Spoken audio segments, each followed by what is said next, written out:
If your Squarespace website is showing an error, don't panic. In this video, I'm going to walk you through the fastest way to figure out whether the problem is on Squarespace's side or if it's something in your own browser. This can save you a lot of time because sometimes the issue is a temporary outage and other times it's just a cache or extension problem in your browser. If this video helps, make sure to hit like and subscribe for more quick website fixes and step-by-step tutorials.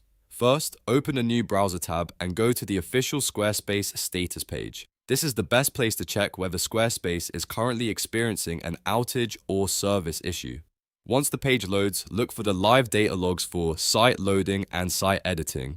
These logs tell you whether the platform is having trouble with the website itself or with the editor. Now pay close attention to the incident banner. If you see a yellow or red incident report banner, that usually means the issue is on Squarespace's side, not yours. In that case, your local files, settings, and website content are probably fine. Squarespace's internal engineering team will already be working on a fix, and the server patch will be deployed on their end. Most of the time, your site will restore automatically once the problem is resolved, so the best thing to do is wait and check back later. If the status page does not show a major incident, the next step is to test your site in a clean browser session. Open a new Incognito window in Google Chrome or a private browsing window in Safari. Then visit your website URL exactly as normal. This step is important because Incognito mode disables a lot of saved browser data that can interfere with how your site loads. If your Squarespace site works perfectly in incognito or private browsing, that tells you the problem is most likely in your main browser profile. In that case,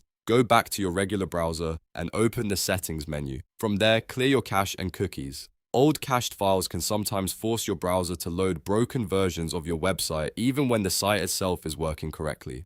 After clearing the cache and cookies, test the site again in your normal browser. If you still see the error, the next thing to check is your browser extensions.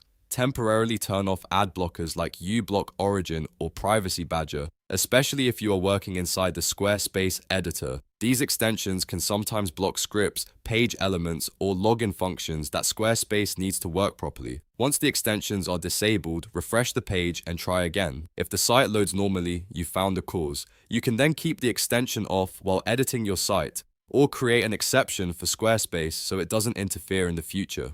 To recap, always start by checking the Squarespace status page first. If there's an active incident, the issue is usually on Squarespace's end and will resolve automatically. If there's no outage, test the site in incognito or private browsing. If that works, clear your cache and cookies, then disable any ad blockers or privacy extensions that might be causing conflicts. If this tutorial helped you fix your Squarespace website error, please hit the like button and subscribe for more simple tech guides just like this. Thanks for watching, and I'll see you in the next one.